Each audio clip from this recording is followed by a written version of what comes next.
Hi, Dr. Spanky. Hi, Dr. Hartman. I'm tackling the fourth set of questions. So, what leadership roles have you sought during your experience as a student teacher? To begin, I joined the Recycling Club about halfway through student teaching. The reason that I joined this club was because I thought they were doing great things throughout the school. You know, the materials that they recycle, they get money for it. We love money, we need more. And this has demonstrated readiness for leadership in my interactions with stakeholders because the lead for the recycling club, his name is Mr. Kidd. And Mr. Kidd, he's not a kid. He's been in education for over 20 years. And this man has shared with me so much about his teaching experiences as a Japanese/social studies teacher of how students interact with a language they don't know and haven't been familiar with. And that has translated over to my creative writing class because I have one student who only speaks Espanol. I took Spanish my whole high school experience and a couple classes in college, but I was not ready for these interactions that I have with this student. You know, at first I was taken aback, but then I pondered on it, and it's up to me to be able to reach this student who only speaks Spanish. Luckily, I speak Tagalog from in the Philippines. You know, the Philippines and has a lot of intersection with Tagalog and Spanish. So these words, some of them I am quite familiar with and how to use conjugation.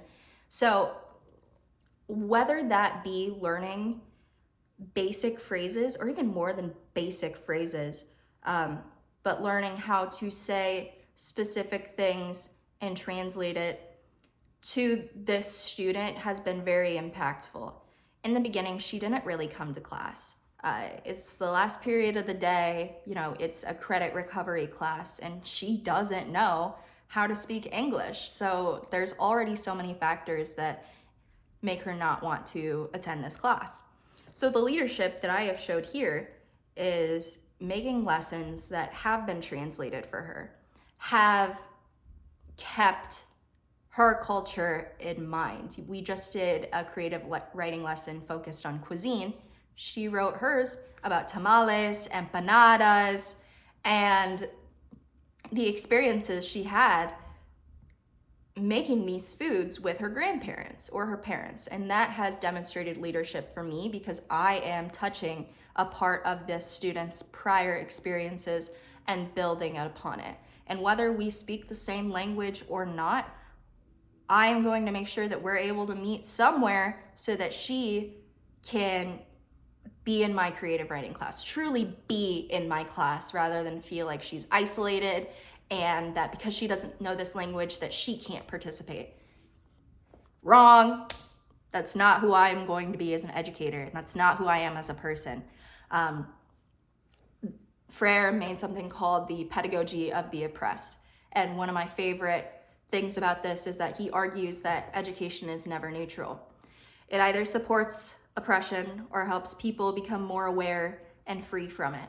And that is something that I have demonstrated within my knowledge of this, because education is never neutral. If I were to take this creative writing class and not interact with this student or create the resources or create the opportunities for her to interact, how tragic to leave that one student out who is not proficient in English.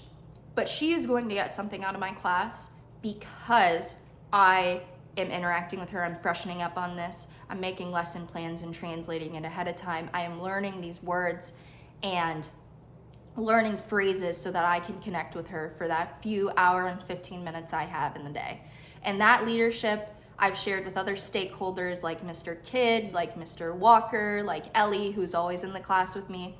As a student teacher, it's extremely important to me to use this time, these 16 weeks, to truly make a difference